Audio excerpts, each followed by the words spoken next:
எங்கள் வீட்டு பின்னாடி கொஞ்சம் இடம் இருக்கிறதுல இந்த கற்பூர வாழையை வச்சு அது இப்போ நிறைய கன்றுகள் பெரியதாகி 3-4ன்னு குலை தள்ளி இருக்குங்க. பார்க்குறதுக்கே அவ்வளோ சந்தோஷமாக இருக்குது.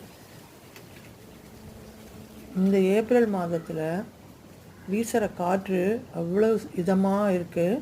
பின்னாடி போய் நின்று என்னுடைய வாழை தோட்டம் மட்டும்தான் கண்ணுக்கு குளிர்ச்சி. அதுக்கப்புறம்லாம் பில்டிங்ஸ் தான்.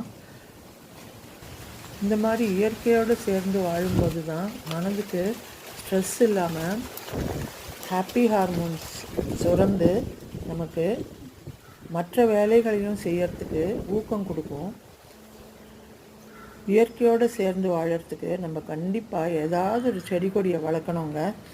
மாடித்தோட்டமாக இருந்தாலும் சரி, பின்னாடி கொஞ்சம் இடம் இருந்தாலும் சரி, ஏதாவது செடிகளை வளர்த்து அதில் கிடைக்கிற பயன்களை அனுபவிக்கும்போது ரொம்பவே மனசுக்கு சந்தோஷமும் திருப்தியும் இருக்கும்.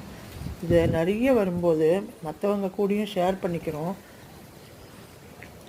அப்போ நமக்கு இரட்டிப்பு சந்தோஷம் தானேங்க.